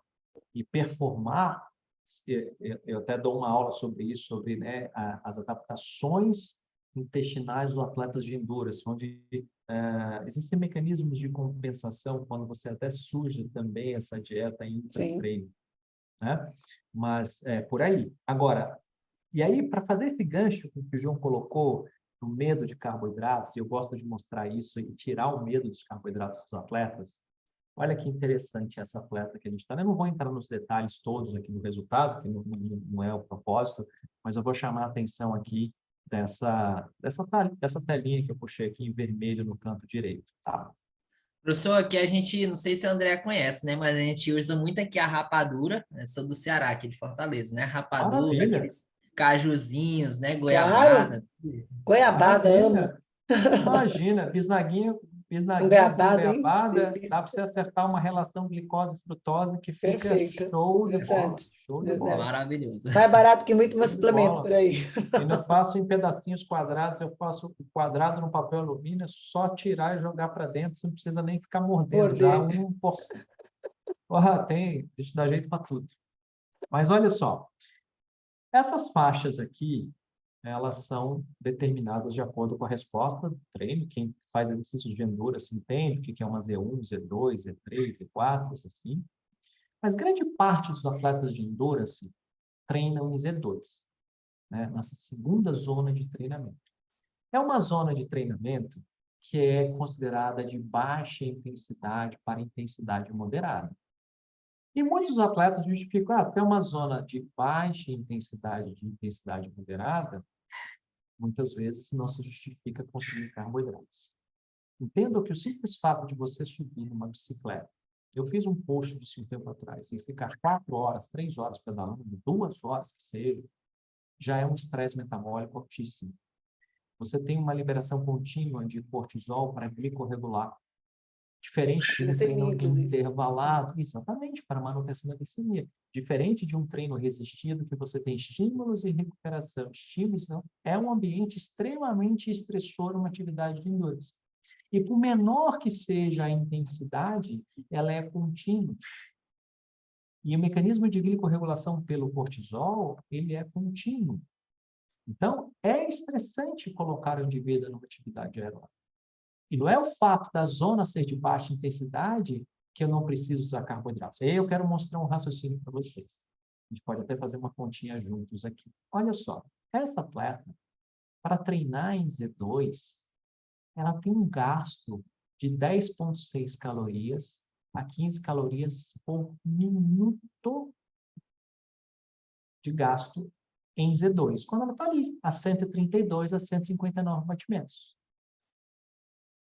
Na média, olha só, então em 60 minutos, tá aqui em cima, ela gasta na média de 636 a 900 calorias. Aí você fala assim, vamos fazer uma continha aqui? Eu vou fazer agora com você essa conta. Vamos fazer a média de gasto dela em Z2, que é uma zona moderada, de baixa para moderada. 636 mais 900 dividido por 2, o gasto dela médio por hora é de 768 calorias. E aí você fala assim, eu vou dar 90 gramas de carboidrato por hora para ela. 90 vezes 4. 360 calorias. Não vou consumir 90 gramas de carboidrato, porque é muito carboidrato, eu vou engordar. O gasto dela em 1 hora de treino é de 768 calorias. Ela está ingerindo 360 se consumir 90 gramas. Se Se conseguir. consumir 90. Se conseguir. Então, qual é o medo de consumir carboidratos um atleta de endurance? Não se justifica. Ele compromete a tolerância ao esforço dele, ele compromete a performance, ele compromete a recuperação. Ele poderia estar rodando muito melhor. Inclusive a percepção de esforço, né, mano? A percepção de esforço. Sim. Aí, a deficiência energética gera aumento do batimento cardíaco. Sim. Então, não se justifica. O cara fala, aí você quer prescrever, às vezes, 30, 40, que é a recomendação para 2 horas de treino, você pode rodar ali com 30, por exemplo. E eu já estou mostrando que em Z2 ela com 770. E se você botar 30, 120 calorias, o cara vai dizer que eu não vou engordar com esse carboidrato. Para de ter medo de prescrever carboidratos. Quando você entende o consumo de oxigênio que esse indivíduo tem nos exercícios de endurance. Então, a gente precisa ter músculos extremamente ativos, mesmo que sejam delgados, e entender que esses músculos, se são ativos e eficientes, consomem muito oxigênio. Omar, eu vou fazer a pergunta da Carla que tem a ver com isso, depois eu vou fazer a pergunta da Estela que não tem nada a ver com isso, tá? A Carla está perguntando se para um iniciante que tem a frequência cardíaca mais alta, né, uma frequência basal mais alta, de exercício também, Z2 é mais alta, se o gasto calórico é maior, né? Sim, né? Porque na verdade é melhor Sim, consumir mais caloria, mais litros de oxigênio por minuto, né? porque Gasta ele é um mais. cara que ele não é eficiente, Não é na verdade. eficiente. Em termos de gasto É, metabólico, o que acontece? Os limiares dele são mais altos, então qualquer esforço para ele se vai torna gastar mais. significativo. Só que ele Uma não coisa é, não vai ser interessante, eficiente treinando em Z2, por mais isso, que ele ele não é gaste mais, vai econômico. ficar muito pouco tempo em Z2. Ele não é econômico. Econômico, isso. Ele não é econômico. Aí você fala assim, Marcelo, então você está sendo antagônico, porque se o cara é muito bem treinado, ele é econômico, então ele gasta menos oxigênio. Se nós formos colocar potência por potência, Sim, ele vai eficiente. gastar menos oxigênio. Mas aí, como ele gasta menos naquela potência, ele consegue imprimir potências Mais altas. maiores. Perfeito. Entende? Hum, Então, o que a gente quer, no final das contas, de um atleta é que ele se torne um indivíduo cada vez mais eficiente. econômico, mais Uhum. eficiente. Sabe a história do Isso, carro Carla, economia de híbrido para o corrida. carro, motor híbrido, né? Você está pisando bem devagarinho, você está só no motor elétrico. Aí você aperta um pouquinho mais, você muda para combustão. Quando o cara é muito econômico, ele usa muito mais o motor elétrico do que o motor a gasolina. Então, às vezes o VO2 do cara não muda. Ele fica ali um Sim, VO2 de sim, 60. Numa sim. próxima avaliação, o VO2 está o mesmo. Mas o limiar muda. Suponhamos que ele, vai lá, ele está ali o VO2 de 60 e quando ele roda a 200 watts, por exemplo, ele está consumindo 3.000 mililitros de oxigênio. E ele fez todo um protocolo de treinamento que, daqui a um tempo, o VO2 dele às vezes vai estar o mesmo de 60. Só que a 200 watts ele vai gastar agora 2.500 mililitros de oxigênio, porque ele está Omar, mais econômico. se a gente fizer uma comparação, por exemplo, eu e você, vamos sair para correr, tá? A gente vai correr, sei lá, 5 quilômetros em Z2. Você vai correr 5 quilômetros em Z2, com a frequência cardíaca 130, num pace de 4. E eu vou correr 5 quilômetros em Z2, com uma frequência cardíaca de 170, 150, vai 150, num pace de 6. Quem é mais econômico, É, né? exatamente. Ou, para Você, você né? me acompanhar, Eu vou ter que você vai correr ter muito. que fazer esses 5 quilômetros numa frequência cardíaca bem mais alta, numa Mas, zona de exato. E não treinamento vou bem mais conseguir. alta. É, Exatamente. Por não isso vou que a conseguir. gente quer são as adaptações. É. E Ô, aí é Mar, o que a gente... Pode falar. fala, fala. Não, não, ia fazer a Não, pergunta da não. Milena. E aí Termina. que eu quero mostrar que, assim, quanto mais eficiente você for aerobicamente, Sim, melhora seu consumo de oxigênio. Só que o sim. problema é que as pessoas, quando elas melhoram no primeiro momento a eficiência aeróbica, elas deixam de imprimir novos estímulos. Exato. E aí, aquele esforço que lá atrás era representativo, Já passa. agora deixa de ser tão significativo, porque ela está mais econômica. Perfeito. E ela precisaria imprimir o quê? Aumentar a intensidade. Então, isso acontece muitas vezes em pessoas que começam, às vezes, a correr, emagrecem, gastam muita energia, né? Não tem muita eficiência, aí elas melhoram o condicionamento. Para aquela mesma velocidade de corrida agora, ela consome menos oxigênio, Uhum. ela está mais eficiente no exercício. Então, o gasto metabólico naquele exercício começa a ser menor. Por isso que ela Só precisa que como ela colocar um aumentou novo a estímulo. eficiência, ela tinha que aumentar a intensidade Exato. para gastar mais energia. Princípio E da às vezes a pessoa, adaptação do treinamento esportivo. exatamente. Às vezes a pessoa perde peso no primeiro mês e fala, nossa, eu continuo correndo, agora eu estou ganhando peso de Sim, novo. sim. Porque provavelmente você deu o luxo de comer mais, mas o gasto energético no exercício diminuiu, porque ela está mais econômica. Então, teria que aumentar o volume de treino ou aumentar a intensidade de De treino. exercício. Tá? Ô, Mar, a Milena está perguntando aqui uma coisinha que eu vou te passar. E eu volto para a Estela. Estela, eu não esqueci de você, tá? Porque tem tudo a ver com o que a gente está falando, por enquanto. Depois eu vou te falar, porque é outra pergunta da Estela do CrossFit. Pensando numa mulher hipometabólica, com uma TMB de 900 calorias, como você mostrou, e baixa oxidação de gordura, quando comparada ao carboidrato, a baixa TMB não está aparecendo na tela compartilhada? Ué, para mim tá. Estranho. Para mim tá aparecendo a tela compartilhada, viu, Josmari? Para Só mim, está voltando, dizendo que a tela está tá compartilhada compartilhada, também. Ó, voltando lá na Milena, então, é uma hipometabólica, 900 calorias, com baixa oxidação de gordura. Quando comparado ao carboidrato, a baixa TMB não poderíamos fazer nem com tempo limitado, certo? Responde, Mar. A baixa, A não baixa entendi. TMB abaixo, ela é hipometabólica e tem uma TMB de 900. Então, o ideal para emagrecer, né? Acho que estou entendendo que ela quer fazer a mulher emagrecer. O ideal é não trabalhar abaixo da taxa metabólica basal. Eu não trabalho, Não, nem por não, tempo limitado, não. O tá? que você teria que fazer era, pelo menos, garantir a taxa metabólica de repouso dessa paciente e Isso. estimular o gasto O pelo gasto, né? exercício físico. Exato. E é o que a gente falou. Tu vai falar para uma mulher de 40 e tantos anos, com 115 quilos, que ela tem que ganhar quantidades absurdas de massa muscular Não, para não tem aumentar o gasto cabimento. metabólico? Ela não tem. O que É, você tem que então, fazer? assim, Aumentar a eficiência. exato. Eu peço para aumentar a eficiência do exercício e eu trabalho na taxa metabólica basal, né? Perfeito, perfeito, É. perfeito. Isso aí. Mesmo sendo a taxa metabólica basal alta, tipo 2.000, como mostrado pelo Marcelo, ou em alguns casos pode-se fazer isso e se ver benefícios. A gente só vai trabalhar com restrições energéticas se esse paciente for hipermetabólico e precisar emagrecer, que é Exatamente. muito difícil. Exatamente. Dificilmente você pega. O que a gente faz, às vezes, o que acontece na prática, tá? Quem fez essa outra pergunta? É a Só para Milena, falar toda o nome. Milena. É que ela, Milena. ela é a Milena. O que vai acontecer, às vezes, por exemplo, às vezes você tem pacientes que estão hipermetabólicos, quando você joga o volume de gasto energético, por melhor que seja a sua intenção de ajustar a energia da dieta, esse cara ainda vai ficar em restrição. Vai, Vai porque tu não consegue botar tanta comida. sim. Agora, Mar, se a Isso é pessoa... isso é um cenário isso é um cenário que ocorre com atletas de endurance. Sim, Você chega num dia de longão, por exemplo, você chega um dia de longão, o cara chega a ter um gasto que seria em torno de 2.000, próximo de 80 3.000. calorias por É, quilograma de peso magro. Tu sim, não sim. consegue botar isso tudo em comida, até porque ele passa também um grande volume de treino, horas Treinando. treinando. É. Então, querendo ou não, ele vai estar em déficit. Aí é a história dos outros dias, você não vacilar com a oferta total de energia. E, na verdade, a restrição energética a gente só vai fazer naqueles normometabólicos que precisam emagrecer.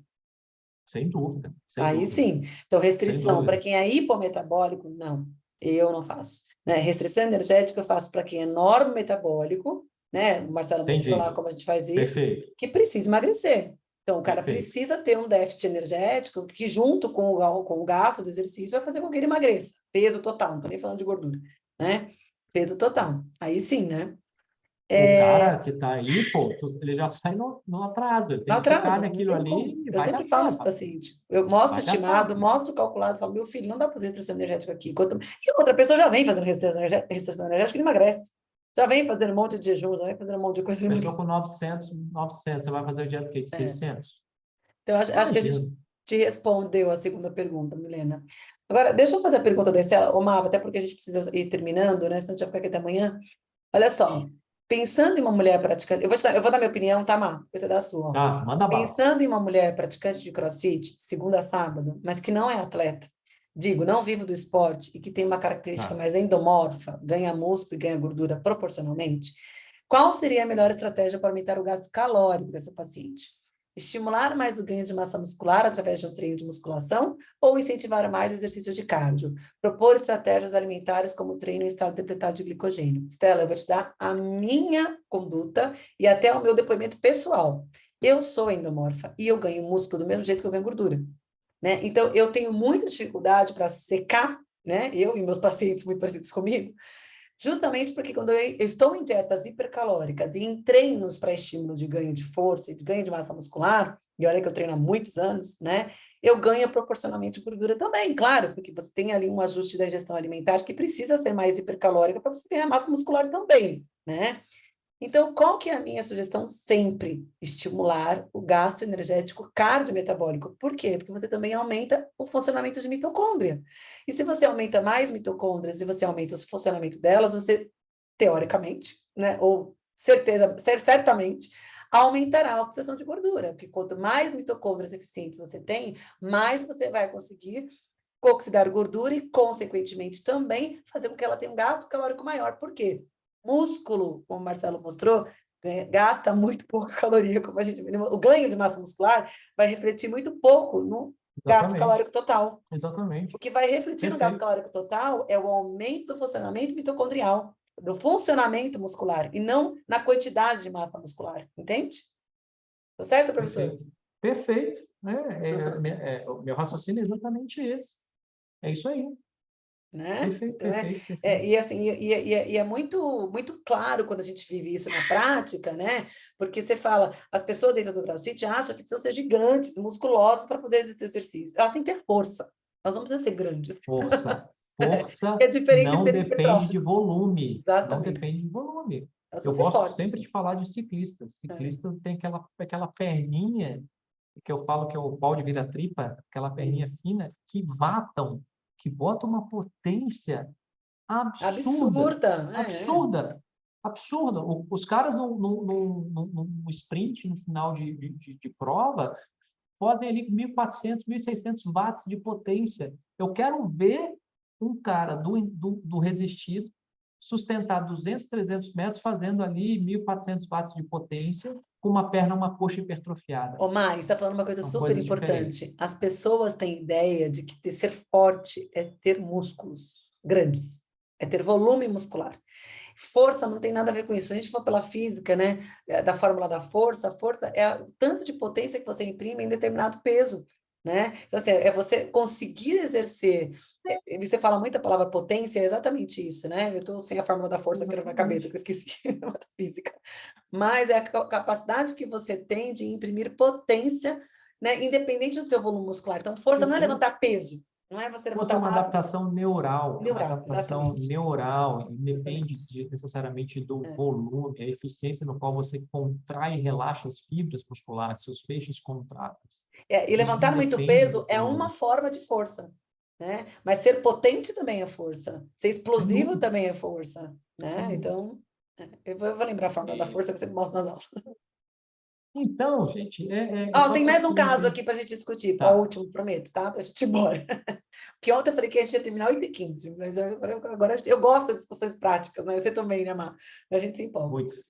Ó, um caso real da Jéssica. Homem, 60 e poucos anos, um pouco acima do peso, faz musculação e compete mountain bike. Vai participar do Tour de France, na etapa Brasil, 3 competições no ano. No primeiro momento, trabalhar a taxa metabólica basal, garantindo ganho de força e o condicionamento a perder peso e adaptações da dieta. Perfeito. Segundo momento, ajustar mais para o estilo do treino. Train low para fazer estratégia de modulação de glicogênio e tal. E a terceira etapa, antioxidante para a competição. Por que parece que tem uma etapa agora em março? Ah, vou perguntar só uma pergunta. Ela vai uma pergunta. Mas você colocou como uma afirmação, mas eu estou concordando com você. Eu acho que essas seriam as 3 etapas. O Marco tem muito mais experiência com ciclismo que eu, pode te falar, mas eu trabalharia dessa maneira. Olha só, primeiro ponto aí, quando a gente fala, seja no ciclismo de rua ou no MTB, você vai ter a fase de base. A fase de base é a fase onde você vai gerar adaptações que favoreçam essa maior eficiência Todo ciclo. mitocondrial, onde os treinos têm grande volume de treinamento, intensidade baixa, moderada, e é a fase ótima para você fazer ajustes de composição corporal. Então, provavelmente, é a hora onde, se é necessário fazer ajuste de composição corporal, onde provavelmente você vai trabalhar com momentos de restrição energética para ajustar peso. Mas é restrição que não comprometa a potência, porque existe uma coisa no ciclismo que a gente chama de relação peso-potência. Quantos watts você produz por quilograma de peso corporal. Então, não adianta você fazer uma dieta muito restritiva, esse cara perde peso, perde potência, e no final das contas ele não teve uma evolução. Então, você tem a base. A base é a hora que você faz as adaptações, onde você pode mexer um pouco mais nas respostas quanto ao consumo de carboidratos, por aí vai. Quando você vai para as fases específicas, para volumes específicos, é a hora que você tem que deixar o cara glicogênio ajustado. Então, viu, André, eu botaria uma inversão nos específicos, as adaptações metabólicas consistentes em relação ao metabolismo oxidativo, a gente trabalha lá na base. Quando eu penso na tolerância mesmo ao esforço, eu venho nos treinos específicos. Aí é a hora de ficar muito atento para ter glicogênio satisfatório para o treino, para, durante o treino, para poupar esse glicogênio que chegou para esse treino e a recuperação desse glicogênio Perfeito. pós-exercício.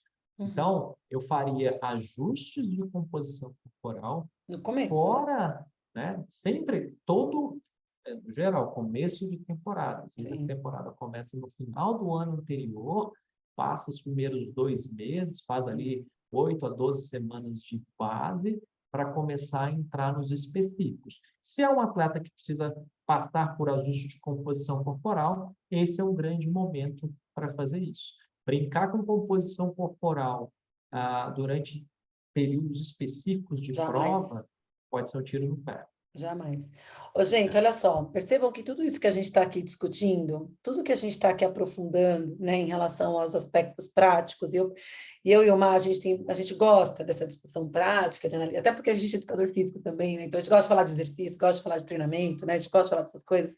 São essas questões que a gente vai estar abordando durante a mentoria, né? E quando vocês veem, por exemplo, lá na aplicação que a gente colocou na mentoria, algumas formas algumas perguntas são perguntas de interpretação prática, né? É isso que a gente está conversando, né? Eu preciso que a gente desenvolva o raciocínio clínico. Então, por isso que a gente diz que a mentoria não é uma overdose de conteúdo, é despertar o raciocínio clínico, é entender como as coisas funcionam, quais são as adaptações que estão sendo geradas pelo exercício, quais são as condutas, olhar para quando você recebe um gráfico desse, não ficar morrendo de medo, né? Porque o educador físico te mandou um gráfico desse. Não, saber interpretar e discutir com o educador físico qual vai ser a melhor conduta que você vai aplicar. Então, por isso que eu digo que assim, a mentoria é de fato um investimento para que a tua prática clínica fique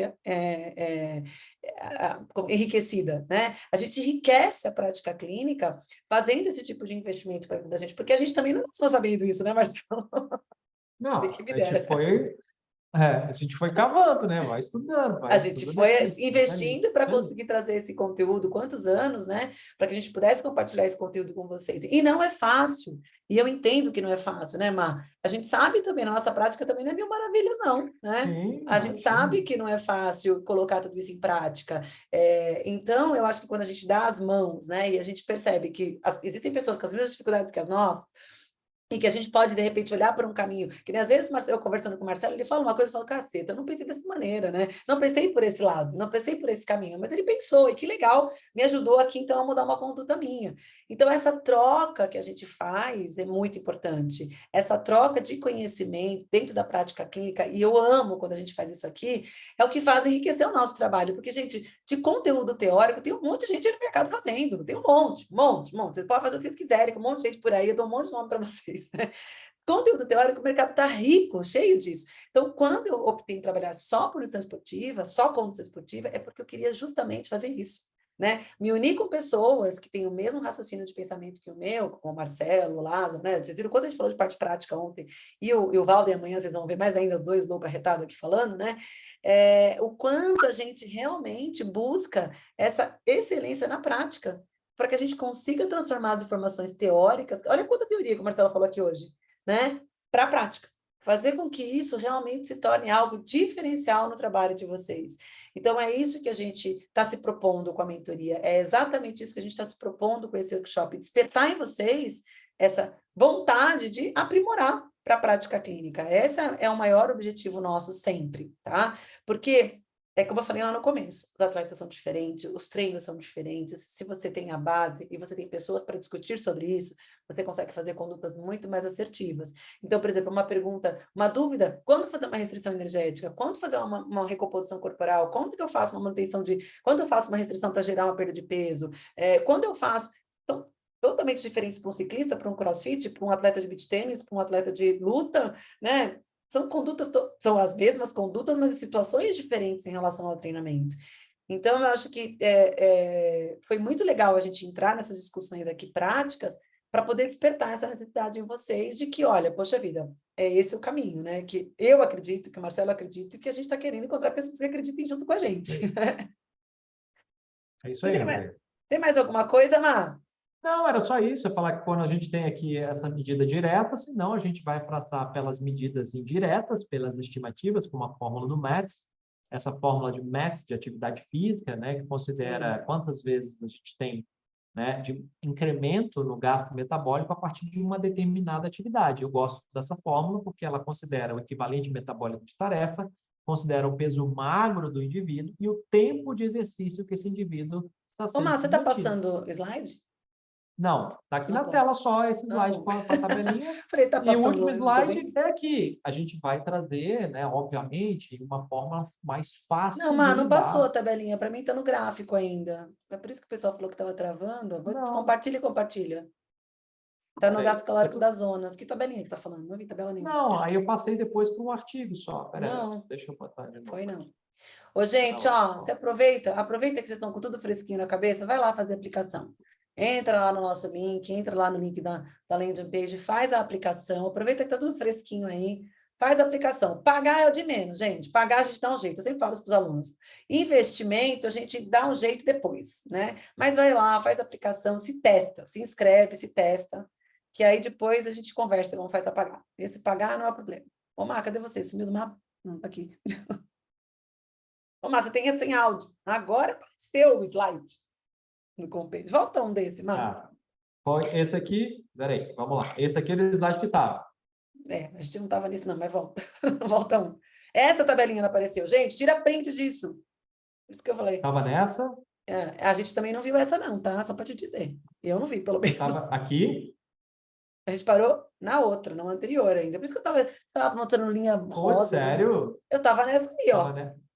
Eu estava nessa aí. Não vi essa linha amarela. Eu falei, gente, será que eu estou ficando daltônico? Porque eu estou vendo linha amarela em Gente, lugar nenhum aí. que pecado. Não, que pecado. Aqui, aí Tudo essa aqui bem. era a linha Essa você da gordura. explicou, perfeito. Putz, Mas volta na essa tabelinha, porque vocês... vai ser legal do pessoal tirar print. Tá, aí aqui é a tabelinha das zonas de treinamento, Isso, essa aí é boa também, né? porque nem Com todo treinador dá isso resultado. pra gente, né, Marcelo? Mas, enfim, os que dão ajuda a Não. gente bastante. Aí aqui, essa caixinha rosa que eu quis aumentar para Isso. vocês entenderem o gasto calórico dessa paciente. Aqui, ó, zona 2 dela é a segunda linha, 132 a 159 batimentos. Ela gasta aqui de 10,6 calorias por minuto a 15 calorias por minuto. Seria uma média de 760 calorias por hora. E aí foi aquela história que eu falei dos 90 gramas, dos 40 gramas. Ou seja, não se ter medo de consumir carboidratos quando eu tenho, né, realmente um atleta que consome essa quantidade de calorias em meio a um estímulo, mesmo numa intensidade que não é alta, numa intensidade de uma zona 2, né, que é Ó, uma gente, intensidade baixa para moderada. é uma dica, ó, tira um printzinho disso aí do mapa, apesar de ser de uma paciente X dele aí, mas é para vocês terem como colinha mesmo, né? Vocês pegarem a frequência cardíaca do treino dos pacientes de vocês na zona, né? Achar quanto, você consegue fazer pelos metros isso, inclusive, quantas calorias ele gasta em cada zona de treinamento, né? Exatamente, porque você entende, né, nos METs, né, no compêndio, que é o que eu ia mostrar, a gente consegue ter uma estimativa quantos METs ela gasta de acordo com uma determinada velocidade, determinada potência. Claro, aqui eu estou dando nessa tabela um resultado de um consumo direto de oxigênio no teste, aquele teste incremental que eu mostrei para vocês. Uma medida indireta, usar a fórmula que determina o gasto de atividade física pelos METs. Essa é a fórmula que eu vejo como interessante, porque ela leva em consideração o peso magro do indivíduo, o METs determinado de acordo com a intensidade do exercício e o tempo desse exercício. E esses METs nós vamos encontrar justamente, né, no compêndio, né, de 2011, que é um update do compêndio publicado em 2000 pelo American College of Sports Medicine. Ô, João Vitor, pode falar. Eu peço perdão dos slides Tem não problema. terem ido. Eu também estou aqui bem, né? boiando, né? Nem perguntei. Ô, João Vitor, você quer falar? Deixa o João Vitor falar. Não, só para o professor voltar aí no slide da tabela, só para ver se eu entendi uma parte. Esse, Isso. No caso, esses resultados que o professor deu aí é da paciente do senhor, não é isso? Isso. Ok. Então, Ô, mas aí, por exemplo... Quando o pessoal te chama de senhor, é lasqueira, né? Mas vamos lá. Tá velho, né, filho? Pronto, vai ser você agora. Minha avó fala a mesma coisa, eu chamo ela de você, porque ela não gosta, não. Mas no caso ali, ó, de 100 a 181 BPM, no caso da paciente, não é isso? Exatamente. Isso aqui, tá certo. isso aqui não é uma fórmula teórica. Pelo amor de Deus, não. Isso aí é o resultado de batimento cardíaco é encontrado a partir desse comportamento metabólico dela no teste. Então, isso é um ponto importante. Aqui tem curvas que eu não coloco aqui, que é justamente a curva que avalia o incremento de VO2, da ventilação, você consegue determinar o ponto onde está o primeiro limiar de lactato, onde está o segundo limiar de lactato e construir as zonas. você percebe que as zonas elas são construídas aqui pela potência e pelo batimento cardíaco. Então, é uma zona de batimento cardíaco identificada de acordo com o comportamento metabólico daquela paciente. No caso, se a gente não tiver a disponibilidade desses equipamentos, é válido utilizar Garmin, Polar, aqueles parâmetros que alguns deles dão? O Garmin, o Polar também, que eles fazem uma estimativa e não uma determinação do VO2. Todo relógio, esses smart, principalmente o Garmin e o Polar, eles dão uma estimativa do VO2, não uma Não, justo, é porque determinação. realmente, claro, os relógios não vão dar essa exato E, por como você está exemplo, falando. olha só, quando o Garmin, o que ele faz? Ele dá uma estimativa do VO2 máximo, mas, por exemplo, quando ele fala das zonas de treinamento no ciclismo, ele pega o resultado da frequência cardíaca máxima em um determinado momento e usa a fórmula do Andy Coogan para poder fazer a determinação de zonas, o que é uma referência interessante quando a gente Sim. fala ciclismo. Quando fala na corrida, usa muitas vezes ali o Sailor ou o Fryle para fazer o cálculo da frequência cardíaca de corrida. Então, ajudam sim, porque eles conseguem fazer uma leitura da tua evolução nos treinos, principalmente quando se fala de frequência cardíaca pico, ou mesmo quando você faz os testes propostos. Então, você faz um teste de 3 quilômetros no Garmin para a corrida, ou faz um teste de FTP no Garmin para o ciclismo. Então, você tem medidas ali que teriam ferramentas para quem não consegue fazer uma avaliação direta do consumo de oxigênio. Mar, eu já recebi planilha de treinador que me traz as zonas de treinamento já com as frequências cardíacas, né? Então já ajuda muito, já ajuda muito. Se ele não faz o teste direto para determinação, ele faz o teste de campo, que não é o teste com avaliação, é um teste de campo que estima a o frequência VO2 cardíaca máximo e a partir da frequência cardíaca máxima encontrada no teste de campo. Que não tem nada a ver com aquela frequência cardíaca de 220 menos a idade. Isso que eu ia falar, sabe? Mar, eu uso esse relógio aqui dentro do CrossFit que chama Whoop, tá? Que ele calcula sono, gasto calórico, e ele calcula, lógico, né? Estima, na verdade, a frequência cardíaca máxima, mas ele não usa, claro, 220 menos a idade, ele usa uma fórmula, eu vou achar o nome da fórmula que agora eu esqueci, mas é 1,92, alguma coisa assim, vezes 0,007 vezes a idade ao quadrado. Então, você pega a idade ao quadrado, multiplica por 0,7 e tira de um valor X lá. Que é uma fórmula que se tem um pouco mais precisa, se eu não me engano, para avaliar a frequência cardíaca máxima do que o 220 menos a idade, né? Só que isso mais uma vez, isso é uma estimativa para determinar para a frequência cardíaca máxima. O ideal é realmente ser submetido, quando é atleta, à frequência cardíaca máxima, que não necessariamente precisa ser um teste incremental de laboratório, que é isso que a gente faz. Pode ser um teste de campo. Teste de campo. E você usa a fita, né? O valor de referência da frequência cardíaca máxima é a frequência cardíaca máxima encontrada no esforço máximo. Ponto. Mas o CrossFit é fácil, né? A gente vive no limite. Exatamente. Aí, a partir daquilo ali, né, o grande detalhe, seja um teste de laboratório ou num teste de campo, é você criar os incrementos de carga para você replicar isso até levar o indivíduo à fadiga. Esse é o principal ponto. Então, qual é a sua frequência cardíaca máxima? É a frequência cardíaca máxima que você encontra em situações extremamente estressoras. Se você não fez um teste, o que a gente vai usar? Você, cara, fala um treino que foi pancada, que você botou a língua para fora. Eu subi a terra o dia que meu batimento cardíaco ficou mais alto, cheguei lá em cima, meu batimento chegou a 190, 205. Então, nós vamos usar essa frequência do treino que você sentiu o maior desgaste como a referência inicial da sua frequência cardíaca máxima e usar as referências a partir disso para fazer a construção das zonas. Então, Mar, a gente vai falar tudo isso de forma linda e brilhantemente, eu espero, com o tempo, na mentoria presencial, né?